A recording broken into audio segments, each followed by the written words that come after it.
Good afternoon to everybody, and welcome to TH Talks Bengaluru. We have with us today M A Saleem, Special Commissioner Traffic. He will be talking to us, or rather to our readers through us, on issues concerning, of course, Bengaluru traffic. I would say that Bengaluru traffic is, of course, one of the pet peeves of every Bengalurian.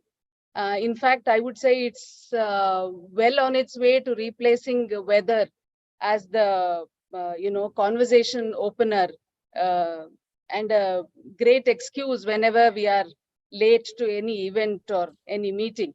So I think this is a subject that engages us enormously, and whether to get angry or make positive suggestions or whatever it is, it's right on top our list of subjects for conversation. So we have with us Mr. Saleem, the best person to talk to us about it. And I suppose he needs actually no introduction.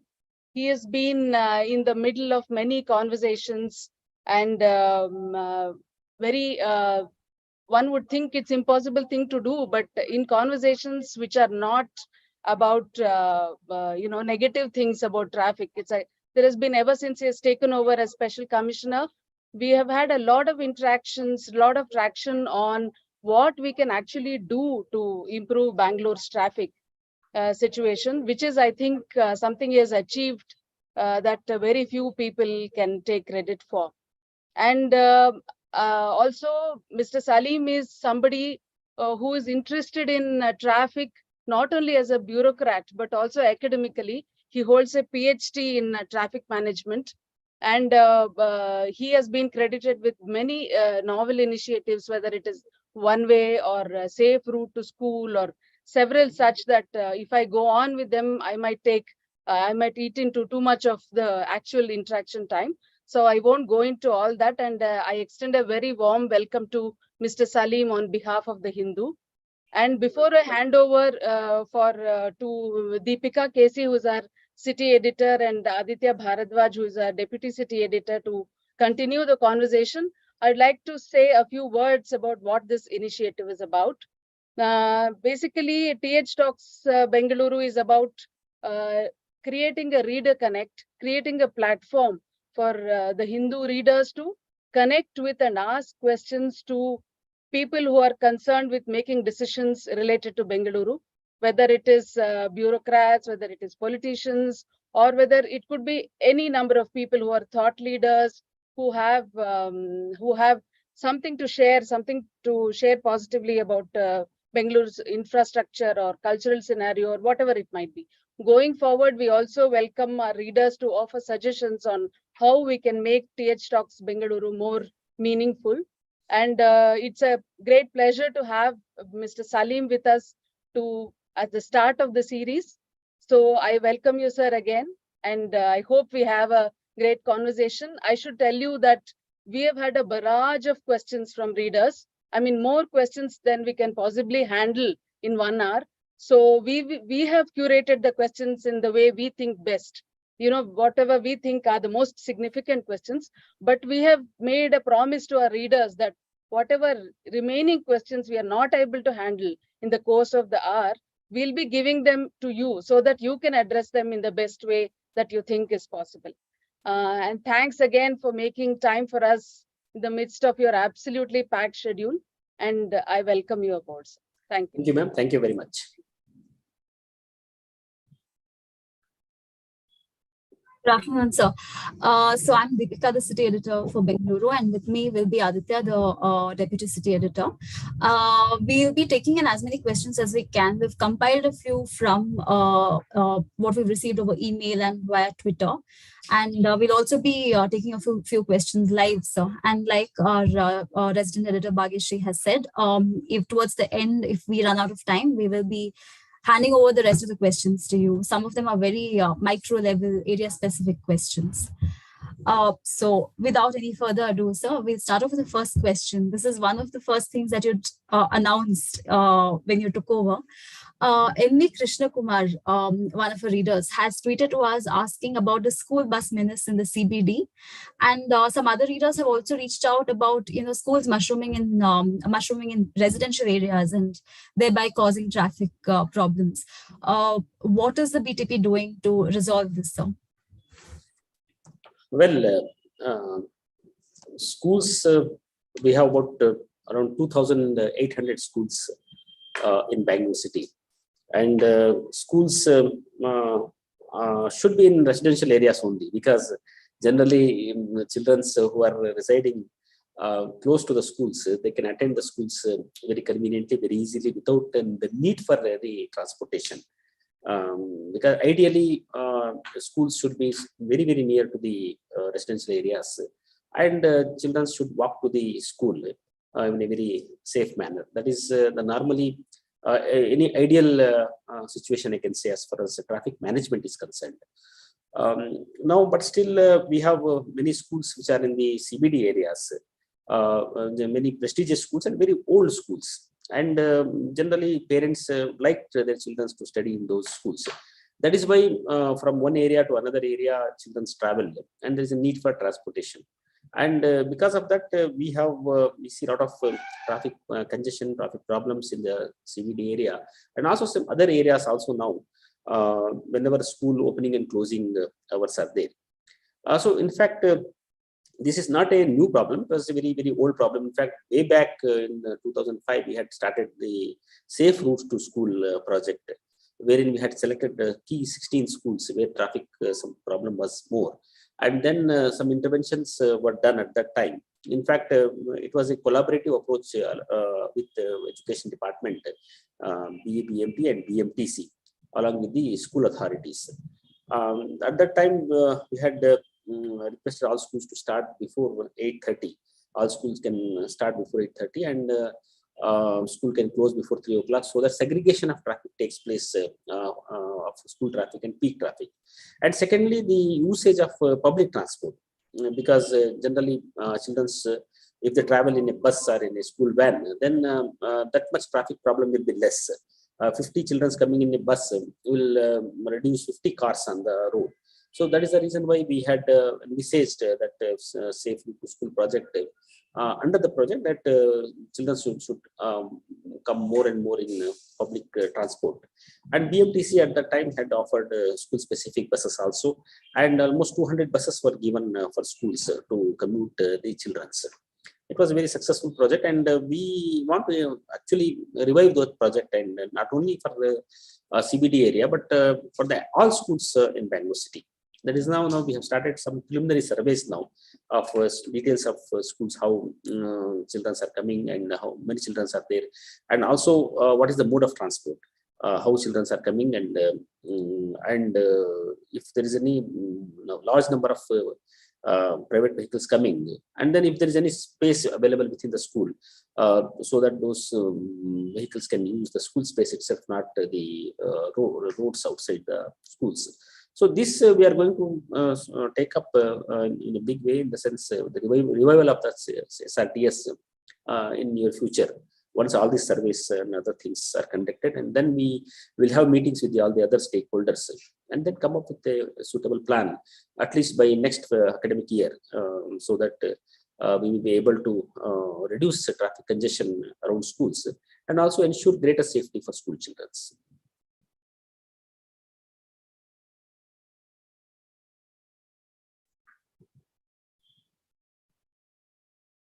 I think it's not audible. Mr. Aditya is not audible. Yes, sir. Sir, am I audible now? Yeah, you're audible now. Sir, this question is from Vishal Soda. He is asking about the old traffic congestion in Old Pet area. I know this is a legacy problem of narrow roads, but he has also expressed concern that the business in the Old Pet area, the wholesale market itself, is falling due to lack of parking facilities and traffic congestion. People are not willing to come and brave the Old Pet area. So are there any plans to reduce traffic congestion and ease traffic flow and provide parking facilities in the pet areas? Even SP Road. and commercial street? The old city areas, particularly the city, what we call city market area, around city market is called the Pete area. It is typical to any old city in India. If you see in Delhi also, we have what old Delhi, similar areas are there. In Hyderabad also, in Mumbai also, Chennai also, we have got old city areas where, these areas have very narrow roads because at that time there were no vehicular traffic when these areas were there. So that is the reason why the roads are generally very, very narrow. And at the same time, there are heavy footfalls compared to any other area. The footfalls are very, very heavy in those areas because of the traditional markets being there. But now government had taken a lot of initiatives to shift many markets, particularly the vegetable market, the fruit market. They have all been shifted now out of the city. In fact, even the Targupete, where the wholesale Dinsi, that is Kirana shops used to be there, that also have gone to RMC little outside the city. First, initially in Yeshwantpura area, then now again it has gone to Dasanpura. So now it is slowly it is going out. The wholesale markets are going out. But still, there are many trading establishments are there in the form of retail as well as some wholesale, which are there in the old Pete area. Right, starts from say town hall, that is JC Road, Corporation Circle, or Hudson Circle, right up to Majestic area. All these Pete areas are there. So traffic management is a big challenge there. Though a lot of regulation we have done. In fact, heavy vehicles are not allowed in those lanes and by lanes. Only small vehicles are allowed. And also we have certain restrictions, like particularly now that Avenue Road is getting tuned up now. In fact, a lot of work is happening in Avenue Road to make the road into a good class road, in the sense, in the form of since it is taken up under smart city roads. So once these works are completed, I think we will have better, I can say, traffic flow in those areas. And also parking is a major issue in these areas. Parking is a major issue. And we have to go for a comprehensive parking policy in those areas, because most of the roads are free parking. That is the reason why haphazard parking happens. So the DULT, DULT, which has prepared the comprehensive parking policy for the entire city, has a similar this thing for the Pete areas also. So if these parking policies are implemented, I think we can have a reasonably better traffic flow. But in cantonment areas like Commercial Street, for example, or Brigade Road, the parking is quite well taken care of, in the sense it is all paid parking, and it is well managed and well organized also by BBMP. So these areas don't have that much traffic congestion or traffic problem compared to the old Pete areas. So to take forward this parking issue, there were a lot of questions regarding parking actually. One was from Pattandur Agrahara ITPL in Whitefield, where they were asking about how commercial shops, construction debris, all sorts of civic issues coming into play when it comes to parking, which is basically eating up into parking space. That is one issue that people have pointed out. Second, there is Rebello Anil, who's asked us if BTP will work with the BBMP to identify illegal buildings which have sublet, say, their basements or parking areas as commercial spaces, thereby not allowing vehicles to park there and then the vehicles spilling over to the roads. That is one question that someone has asked. There is also JP Nagar and RWA, and there are many queries related to this audit of traffic signage installations. Three part questions, basically parking in residential areas and probably outer areas as well. Second is about traffic signage installations, and third is buildings basically illegally letting out parking spaces for other commercial activities. Well, sir, 1 minute. There is a related question, sir. One Nidhi Jaiswal, a reader, has asked, she was fined for no parking in a place where there was no parking sign. There was no parking sign. So there is always a confusion whether, unless there is a parking sign, it is parking, and even if there is no parking sign, is it no parking across the streets? Well, let me first answer the question regarding the um, basements which are being let out for parking, not for parking, but for commercial usages. In fact, some time back, I think I remember traffic police had conducted a survey and given the details of properties where such violations were happening to BBMP. Since it is a violation of the bylaws, because whenever there is a parking facility provided in any building, it has to be used only for parking purposes only, as per the BBMP bylaws. It is a violation of the web bylaw, and where BBMP has to take action. I think a lot of action was initiated at that time, and notices were given, and subsequently, I'm not sure what has happened. But again, I think we should go back for such surveys again, though directly we don't have jurisdiction over this matter. But we can assist BBMP in locating or identifying these locations where such violations are happening. Now, coming to second question regarding the parking and no parking signages. In fact, if you see the rules of road regulation, Traffic Control Act, generally a particular road is declared as no parking area. But in Bangalore city, all arterial roads are no parking areas only. Like, for example, this Tumkur Road, for example, entire Tumkur Road, stretch of Tumkur Road is no parking. And now that we cannot have no parking board at every meter or every feet, we cannot have. But since it is notified no parking zone, the entire road, so it is it has to be no parking only in the entire area. So nobody can park there.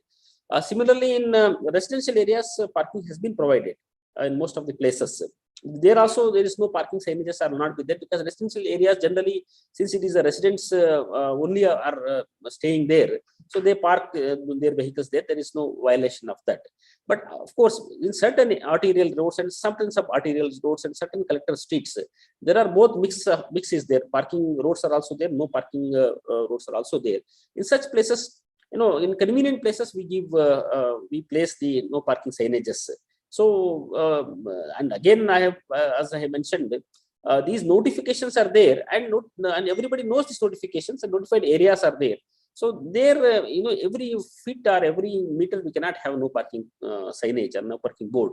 And now, in the recent no parking signages, we are mentioning even the distance also, 50 meters, 100 meters, like that. So in future, we are going to make that an entire road. If it is no parking, then they will mention very clearly that entire road is a no parking road. And secondly, if there is a small stretch only which is no parking, in many places, like for example, SJP road, for example, there is left side there is a parking is provided, and right side it is no parking. So similarly, we can have signages appropriately placed in such a manner. But as far as residential areas are concerned, since residential areas we don't have no parking regulations to a large extent, so it is generally considered as parking areas only, and for the residents only. But of late, recently, we are seeing in some residential areas, some taxis and some cabs, they're coming and parking there because they are not getting available parking space in other places. So they are coming and trying to park there. So in such places, we are trying to regulate, in the sense, in fact, RWS, we are working very closely with them. Recently, in our traffic forum meetings, we mentioned that there should be a mechanism for residential areas where we can give one entry and one exit. That happens only when all the residents agree. That entire locality can have few or one or two only entries or one or two only exits. That will help these residents to enjoy a peaceful life inside the residential area, not bothered by all these other commercial vehicles coming and parking there. And coming to the third question regarding audit of traffic signages, yes, we are having. In fact, every year we are installing about 6,000 to 7,000 boards across the city. Not only the parking boards, but also all type of signages, the mandatory, the cautionary, and the informative signages across the city. And these have a shelf life also for 3 years. So once 3 years, generally what happens, we replace those boards. So just to finish off with the parking questions, the other big question that everyone has wanted to ask since probably several months is whether towing is making a comeback in the city. Is that on the cards, sir? Right now, we don't have any thoughts about towing vehicles because we have in the law itself certain stringent measures are there. For example, we have 283 IPC, which is a regular FIR case wherein we book cases of footpath parking and footpath riding, because these we consider both footpath parking as and footpath riding to be very, very undesirable, uncivilized behavior. So that is the reason why instead of towing the vehicles or fining them, we are going for regular case, regular IPC case against the vehicle. So that the regular FIR is made and then the vehicle is seized and it is subjected to court process, and only the owner of the vehicle has to get it released, get the vehicle released from court only. So these measures we have started now. In fact, we have booked almost 3,000 cases in the last couple of months. So I think with that, I think a lot of discipline, we are expecting that a lot of discipline will come on the roads.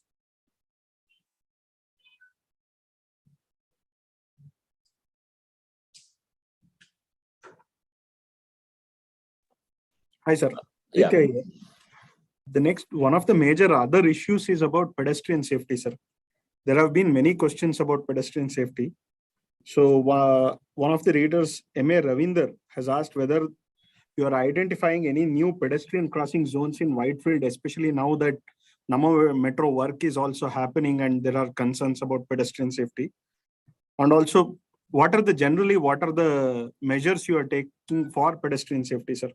Kochu Shankar and many others have also asked these questions. Well, earlier times, say a decade earlier, Bengaluru roads were not very safe for pedestrians. But today, if you see, the roads are so good, in a sense, particularly if you see the smart city roads which are being now coming across the city, and also the earlier version, the tender shore roads, the footpaths have been built very well now. It is well maintained also, well built and well maintained. So a lot of good pedestrian footpaths are available now for people to walk. And secondly, the BBMP also has constructed many skywalks in most of the congested areas. If you see today, are where one-way system is there. Most of these places we have got good skywalk, including with elevators also, including with these lifts also. So that is actually, in fact, helping the cause of pedestrian safety. And secondly, in city market area, we have got good subway system, which was not much used earlier. But now we are, since last about 15 days, we are making use of that subway very well. In fact, all pedestrians are now being sent through pedestrian subway only, which is well lit and well maintained also by BBMP. So now I think pedestrian safety has been taken care of well, I can say, as far as Bengaluru city is concerned. As far as Whitefield is there, Whitefield we have almost BBMP BMRCL work is almost complete now. The civil work which are going on, which has been completed now, and there a lot of work is happening to ensure that pedestrians have a safe movement, particularly when the metro train starts. Maybe in mid-March when the metro train starts. Even the metro has plans to even start auto services also there, and to ensure that the proper footpaths are also made wherever there is a short walkable distance is there in Whitefield area. I think overall I can say today Bengaluru city has good pedestrian facilities. Another question. Yeah, go on, Aditya. Another related question, sir. Sir, Aditya here. Another related question, sir. Another reader, Vivek Iyer, has asked about your opinion on pedestrianization during weekends or pedestrianization of market areas like Gandhi Bazaar. There is a proposal. Avenue Road, there was a proposal once. So Church Street, they tried it out during weekends, but now it is not happening. So does this promote public transport, pedestrianization, and do you have more plans for any such areas, sir, in the city? Well, only few roads in Bengaluru which we can think of as pedestrianized zones. Kaban Park is already, all roads are pedestrianized in weekends, in the sense in the general holidays, wherever general holidays are there. Generally, it is pedestrian only, or for walkers it has been left, entire roads are left there. Similarly, only few roads, say for example, as you have mentioned, Church Street, Commercial Street are the two in the Kant area, and Gandhi Bazaar maybe. Because again, Gandhi Bazaar is some sort of a sub-arterial road. I can say sometimes it is also a connecting road from one place to another place. The only road which I see total pedestrianization is Brigade Road on 31st night. That's for December. Generally, it is converted as a pedestrian zone, and that to one-way pedestrian zone. Okay, only one way only pedestrians have to walk. That is the only few roads available in the city which can be thought of as pedestrian zones. But again, it is with the commercial association of or the commercial establishment association of those roads, as well as BBMP have to take a call on that. Another pet peeve of Bengalurians is probably auto fares and auto rickshaws not flying to where they want. The 1.5 meme is very famous in the city. Sujit has asked on Twitter, what will the BTP do to resolve the auto rickshaw menace? He specifically asked this question. Well, auto rickshaw is one of the important intermediate public transport in the city. And it is one of the good services, I can say, as far as the city commuting is concerned. And we want auto rickshaw to be good in the sense, if the service is good, generally, it helps in reducing traffic congestion, because people will travel in auto rickshaw, they will not bring their own vehicles, own cars or two-wheelers. So that definitely help in decongesting the city. And that is the reason why we are trying to ensure that the auto service becomes good. In fact, any complaint against auto rickshaw harassment, for example, we have a special helpline also for any auto rickshaw complaints are there, for example, overcharging or refusing to go on hire. So we have generally we book cases for such complaints, and the special number has been given by BTP to send even WhatsApp messages also against auto complaints. Along with that, we are also reviving back the prepaid or prefixed auto stands which we had earlier. In fact, we had about 16 prefixed auto stands in the city, but because of COVID, they were all shut down, and subsequently they were not opened. Now we are again opening back. In fact, we have already started 3 prefixed auto stands in MG Road and Kempegoda Bus Terminal, as well as in Sampige Road also. Now we are reviving all the 16, plus Metro BMRCL also is planning about 6 places prefixed auto stands. So this will definitely help the passengers, particularly people who are using auto rickshaws, and particularly generally auto rickshaws are used mostly in commercial areas, bus stands and near hospitals. So these places we are focusing so that people get a good auto service. Once the auto service is good, then automatically it helps in decongestion of the city.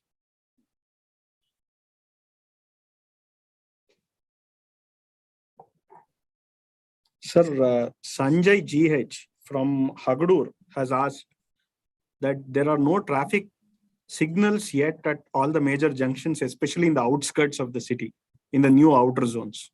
So are there any plans to introduce more traffic signals, sir, in the city, especially in the outer zones? Well, we are going to have some more traffic signal lights, particularly in the outskirts areas. Because, for example, many areas which were hitherto rural areas, which have now become developed and become suburban areas, and also is some areas have even become part of BBMP also. So these areas now we are focusing. For example, in Shahjapur Road, for example, we want to have at least minimum 2 more traffic signal lights at the junctions. Similarly, in other areas of outskirts of the city, whether it is towards Bagalgunte area, that's Hesarata Road, or whether it is in Magadi Road area, or Mysore Road, Kumbalgodu area, or this side in the south, beyond JP Nagar and beyond Sarakki. There are many new areas which have come up where traffic has increased to a large extent. So these areas will be focusing in the near future.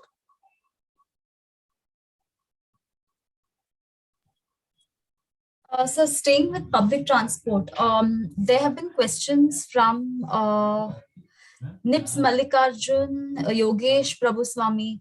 Yogesh Prabhuswamy wants to know when bus priority lanes will be implemented in 12 high density corridors. What is this? What is the status right now? Because there were plans, they were introduced in ORR, but we saw implementation falter during COVID. That is one aspect. Bus priority lane. Second, Nits Mallikarjun's asking how to move bus stops away from major junctions, because that's leading to some congestion. Well, this is a very good question. In fact, bus priority lane was started between Silkboard Junction to Hebbal flyover. But now, because since the BMRCL work has started there, that is the reason why now we don't have that has been shelved for the time being, because 1.5 lane has been taken over east side by for metro construction. So once metro construction is completed, then I think we'll restore it back. Metro complemented by the bus priority lane will definitely help in boosting the public transport. In fact, one of the major problem of traffic congestion in Bangalore city is slow growth or lack of adequate in public transport only, because people have to travel in their own personal vehicles. Unlike in Mumbai, if you see, where almost 82% of the people travel in public transport, thanks to good commuter rail network, and also the city being a linear city. Here, we don't have that system, but since now a lot of initiatives have been taken by government, particularly the metro, the phase 2, phase 2A, 2B, phase 3, these are all work is going on now. I think within a couple of years, these works will be completed and we'll have a good mass transit facility. Along with that, we are also getting the suburban rail network also. That also will help in boosting the public transport. And with BMTC already there and other ITPs, I think we'll see the modal share may jump from 45% public transport in Bengaluru to almost to 70-75%, which is quite a satisfactory level, I can say. Maybe in a couple of years or 2-3 years, we can have a good public transport network, and that will definitely help in reducing congestion, I can say, to a very, very optimal extent. So just staying with that question, one problem that a lot of citizens have pointed out is the lack of integration between the various modes of transport. Someone wants to take, say, a BMTC bus to the metro station, but while coming back, they have an issue because many areas are not serviced by the BMTC for 24 hours. Would the BTP be coordinating with the multiple agencies, BMRCL, BMTC, to sort of start integration of various modes of transport, sir? Because Bengaluru, like you mentioned, has expanded beyond earlier limits. So what about servicing those outer areas where there is no metro and probably not as efficient a BMTC system as they would be in the city? Well, traffic management has many stakeholders, and the coordination between these stakeholders is very, very essential. In fact, today we have got very good coordination. In fact, the traffic management is the priority of the government in Bangalore city. That is the reason why now we have got good coordination. Even that coordination meeting is chaired by a very, very senior level, that Chief Secretary herself. So that way, good coordination is happening between BBMP and Bangalore Traffic Police, as well as with other agencies also. As far as BMTC buses are concerned, we have good coordination. In fact, some of our officers, police officers, have worked in KSRTC and BMTC. So because of that, we have good coordination. And bus stops, again, is one of the major issue which has been raised by some of the citizens. Many places it is happening where bus stops are very close to the junctions, now which we are now actually relocating it to about 100 meters away from either before the junction or after the junction. And one of the method what we are doing is we are sending the people there, because now problem is generally people come and stand in some place and bus also stops there. So instead of regulating things, we are just sending the people only to the designated place now. So that will definitely help in reducing congestion. And as far as the need for bus services, wherever such requests are coming, we are passing on to the BMTC authorities.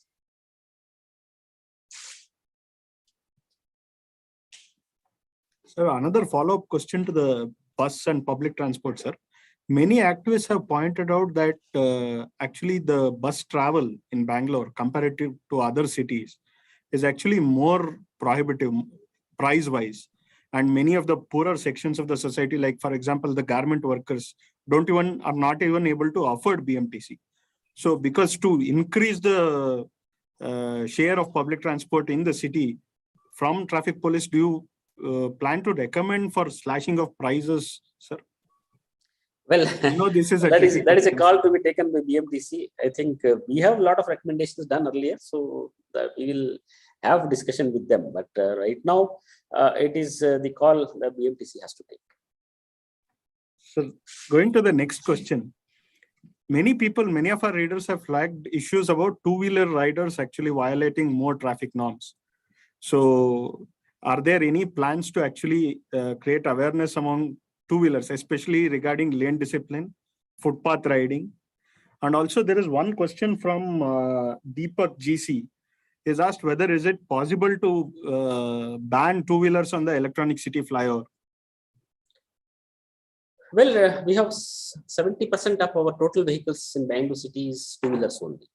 And also it is a very convenient mode of transport for generally for large sections of society. And of course, one of the major problem of for two-wheelers is the lack of lane discipline, which is very so many times causes strong safety issues. And also many times it leads to congestion also. For example, lane discipline, we have two types of lane discipline. One is the direction oriented, and second one is the speed oriented lane discipline. Now, as far as direction oriented lane discipline is concerned, you are supposed to drive in a lane only. And if you are taking a right turn, you have to be in the right lane. And if you are in the left turning left, you have to be in the left lane. Or if you are going straight, you have to be in the center lane. That is the direction-oriented lane discipline. Many of the two-wheelers do not follow that, and they go zigzag. And at the junction, sometimes they try to swerve from right to left and left to right, which causes delay. I can say, which causes little congestion, and also the release of vehicles. Whenever green cycle is there, it doesn't happen. The release of vehicles should have happened. For example, in a X number of vehicles to be released whenever a green cycle comes. That much vehicles will not get released. It will become X minus Y, X minus Z. So that many vehicles only we can go. So that leads to congestion. And secondly, it is also leads to can say road accidents also, because accidents happen because if you are not following the lane discipline, generally in the particularly stretches of road where there is a long stretch is there, then it seriously it hampers safety. Coming to the speed-oriented lane discipline, all the slow-moving vehicles have to go on the left. That is, it has to be followed. But we can see many of vehicles, not only two-wheelers, many vehicles are not adhering to this norm. Particularly if you see in the highways, the trucks go on the right lane. Okay, they're supposed to be on the left lane because they're a slow-moving vehicle. Only cars which have been given 80 km speed limit has been given for them. They have to be on the right lane. But unfortunately, what happens because of I can say lack of awareness, this speed-oriented lane discipline is also not followed. So it is very important that we should inculcate more and more lane discipline, both speed as well as direction-oriented, so that smooth flow of traffic as well as safe flow of traffic happens. Now, coming to the riding on footpath or parking on footpath, it is a totally unacceptable behavior, totally undesirable, unacceptable behavior. That is the reason why we are not booking them under Motor Vehicle Act cases. That is the MV Act cases. We are not booking. We are going straight away and booking cases under IPC, Indian Penal Code.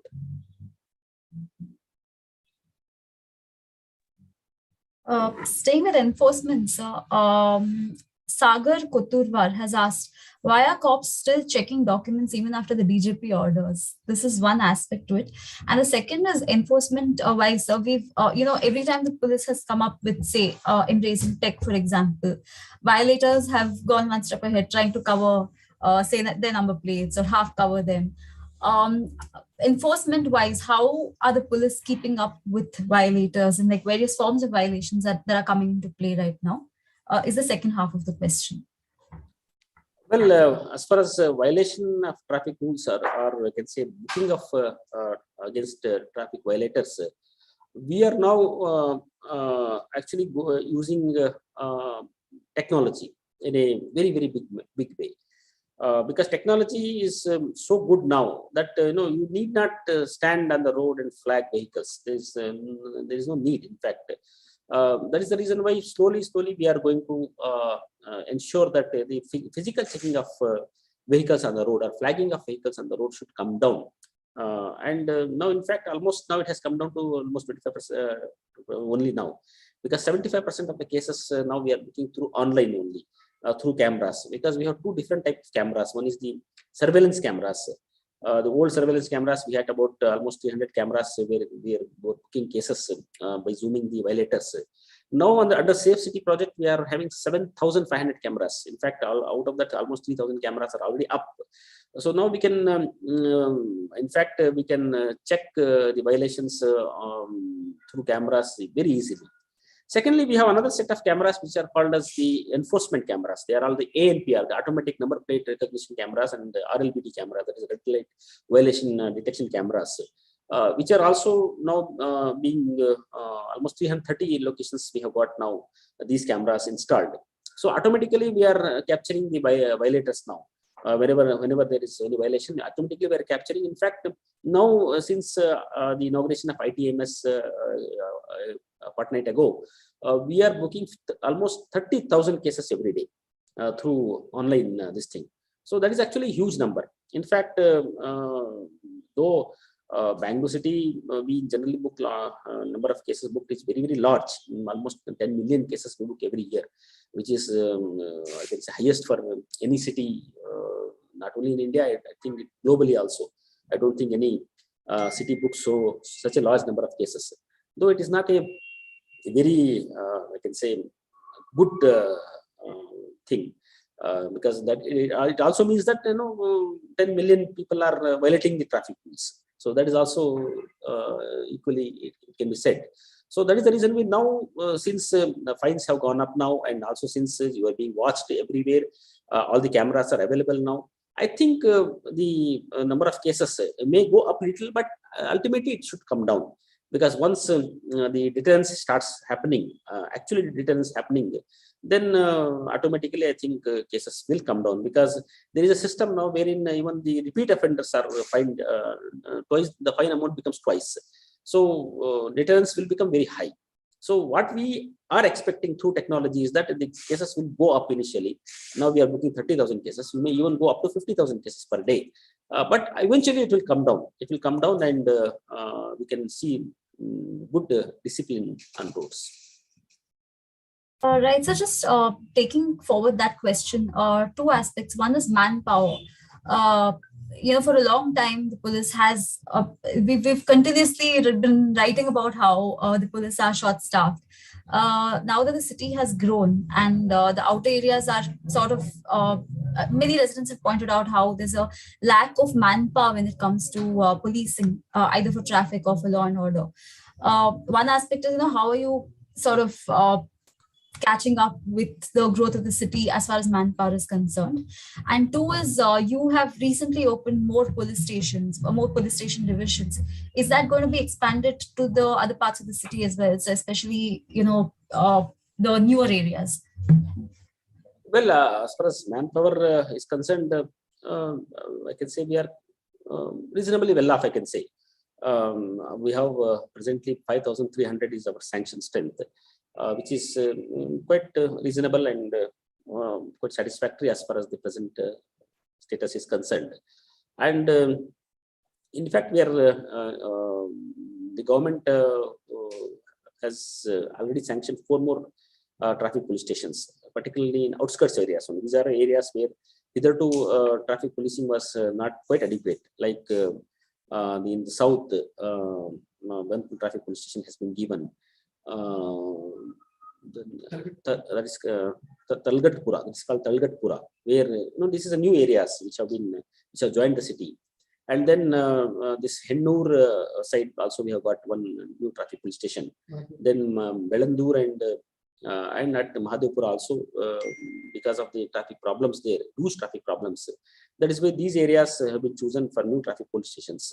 And also new traffic subdivisions also are coming now in HSR layout as well as in Vijayanagara in the west.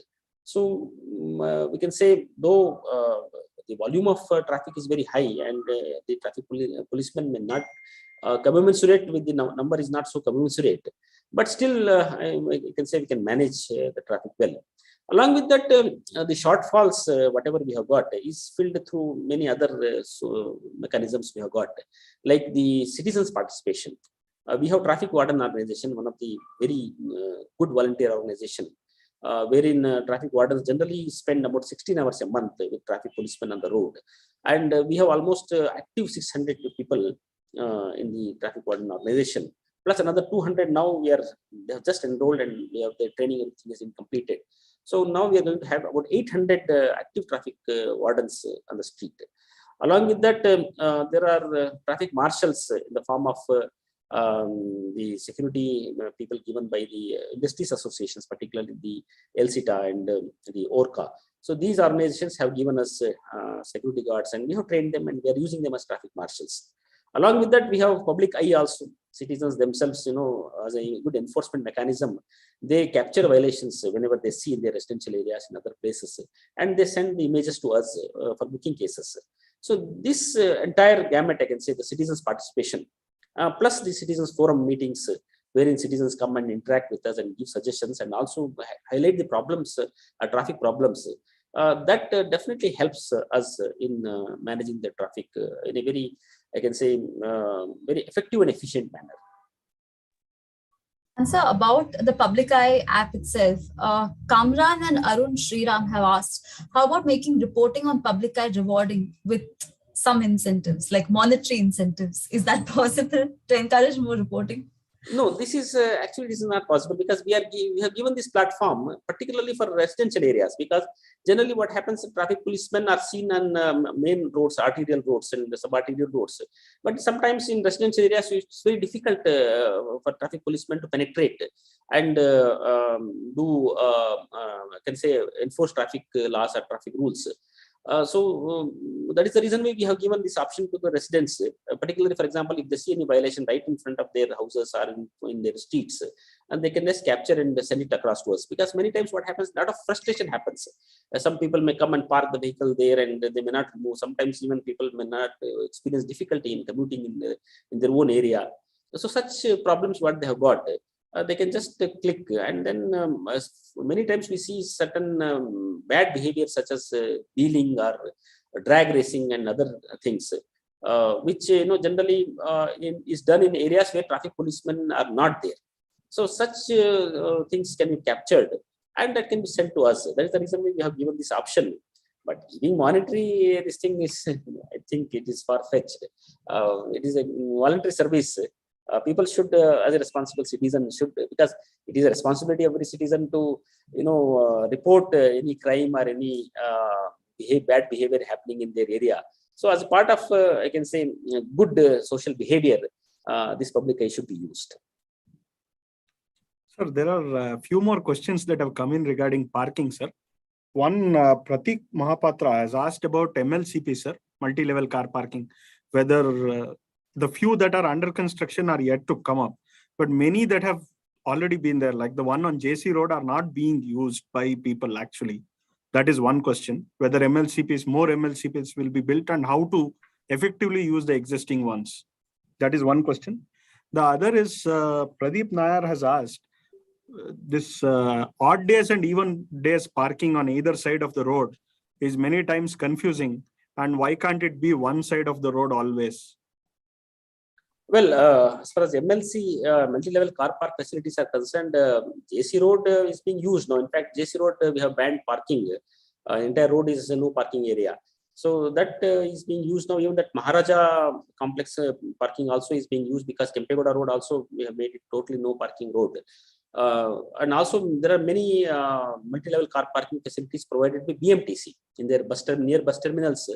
If you see, huge parking lots have been made. Like, for example, Yeshwantpura, if you see, or in Banshankari and even the Bengaluru area, good parking facility has been created. So that is being used also. And people generally who are in going to the commercial areas around those bus terminals, they park their vehicles there. Of course, not many more have to come. Particularly in the CBD area, we require a lot of multi-level car parking facilities. Because Bangalore city, more than the traffic flow, it is the parking problem, which is most important and most glaring also. In many places, people just Saturdays, for example, today is a Saturday. You can come say after 3 o'clock in this city CBD area. The roads are clogged, I can say, because number one, traffic will be very heavy because people will be taking their own vehicles for leisure or for shopping or for any other entertainment purposes. And secondly, parking spaces available are very, very limited, either in MG Road or in Brigade Road or in Commercial Street or on nearby areas where parking is available. In such places, parking facility is very, very limited. So that is the reason why we need to have a good multi-level car park facilities in the CBD area. It is, I think, the civic agencies should give a thought about this. But BMTC has done great service, I can say. Wherever their bus terminals have come, new bus terminals under JNNURM, they have constructed good parking lots, which is definitely helping. In fact, in Double Road, if you see in Shantinagar bus stand, it's always full. The parking lot is always full. The MLCP way which is there is almost full, I can say, every day. Sir, another follow-up question to you, since you spoke about Saturday traffic has become notorious, especially in the afternoons. So any special drive to address the Saturday traffic itself? More than Sunday, it is actually Saturdays.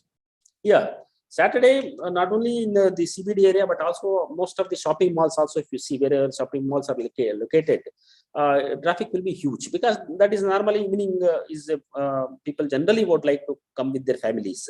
So since they are coming with their families, they try to bring their own car or own vehicle.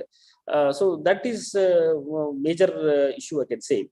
And also, since the people are not using public transport because the number of people are coming from the family are more, it was cheaper also if they travel in a car or two-wheeler. So that is the reason we have a huge problem. What we, from our traffic police side, we are mitigating the situation by putting more traffic policemen on the road. In fact, on Saturday, every Saturday, for example, generally weekly offs are not given. Weekly offs are given on Sunday and other days, not on Saturday, because Saturday we require a lot of policemen. And also in areas like, say, Shivaji Nagar or Kaban Park, Ashok Nagar, in these police stations, even the first shift, people also come in for the second shift also. After 4 o'clock, after having lunch, they come back for duties. So generally, this practice is being followed since many years now, because we need a lot of policemen on the road to regulate the Saturday traffic rush. So this is how we are trying to manage. But at the same time, since we are requesting the citizens also to come in public transport, particularly auto rickshaw or Uber, Ola, these vehicles can be more used so that the need for parking may not be there. Sir, the other time, the previous question about odd day and even day parking, sir, that you did not. Odd day, even day parking in places, some places it is there. It is all historical things which have been there for a very long time now. I think we are relooking on that. In most of the places now, it is not there. If you see in the CBD area, we don't have odd day, even day, this thing. It is parking is generally on the left side only now in most of the roads. I think remaining roads which are there now, I think we will have a relook on that and we will see to it that it is converted as one side parking only on all days. I think we should go for that in future, wherever they are left out now. Still some places they are left out, I can say. But otherwise, if you see most of the roads where parking is there today, the left side parking has been provided. Yeah, so just someone's just tweeted about this, that Indiranagar, I think most of these commercialized areas, Indiranagar, he's particularly pointing out, saying there's parking on either side of the road. So he's asked for your attention to 12th Main Indiranagar specifically. Well, presently we have a problem in Indiranagar because of the road construction work going on.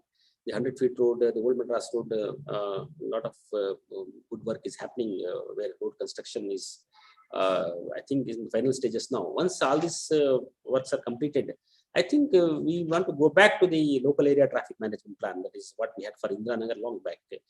It's called LATM for Indiranagar, where we had even in fact done a micro study of all roads, including small streets also. And proper plan was put in place where parking is provided, where parking is not provided, and the movement of traffic also is regulated in a very, very optimal manner. So once these works which are being right now going on, right topping work, once it is completed, I think we will go back to the old local area traffic management plan. In fact, recently I had an interaction with some of the citizens there. So they are also are asking to revive that local area traffic management plan for Indiranagar. So we are going to revive it. Sir, one reader, Ajay Gehlot, he has flagged this issue, but this has been flagged by many others also, about these heavy construction vehicles like road rollers, cranes, bulldozers, even water tankers, causing a huge problem on the roads, especially in residential areas, even on commercial subarterial roads. Well, these vehicles we have banned in peak hours, morning peak hour and evening peak hour, they are banned. But since a lot of work is happening, in the sense, particularly if you see BMRCL work is happening in many corridors. In fact, half of the city, I can say, the metro work is going on. And along with that, the white topping work part of smart city roads also, BBMP has undertaken many roads. And also many places, other road related works are also happening, and there is also a need from citizens also for their own construction, also their construction of houses and other places. So I think these things we have to permit. There is no other way, but they were permitting only at in the non-peak hours, that is between 11 in the morning to 5 o'clock in the evening, and they can use maybe for transportation in the late night after the peak hour completes at 8 o'clock. So, but only exception we have given is for BMRCL Metro, wherein many times what happens, the cement mixers, they have, since the work is continuous work, they have to come do. Some exception we have given to Metro. Sir, another question, sir, that many people have flagged this. There is a confusion as to whether service roads are one ways or two ways. Well, service road generally are two ways, generally, unless it is made one way.